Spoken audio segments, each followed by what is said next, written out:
When rolling a rug, use your hand to determine the direction of the nap. They can tell they are rubbing with the grain, which means the rug needs to be rolled in the opposite direction. To begin, tightly roll the end of the rug. You will need a partner if you have a large rug. Take your time to roll the rug forward, beating the rug down with your hands every so often to keep it from bunching up in the middle. Keep your eye on the rug, watching to make sure you are rolling in a straight line.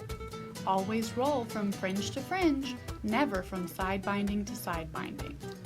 Once your rug is rolled, it is ready for transport or storage. Next, we have the one-fold roll. With a partner, each person lifts a corner of the rug and brings it to the other side, folding the rug in half lengthwise. Make sure the rug lays flat once it is folded. Next, pick up the ends of the rug and fold it into thirds, again making sure that the rug lays flat. The final step is to roll the folded rug. Last, we have the two-fold roll.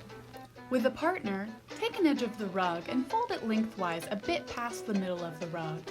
Make sure it lies flat, then do the same to the other side. Next, fold the rug into thirds. As always, make sure the rug lays flat. Roll the rug. You now know 3 ways to prep your rug for storage or transport.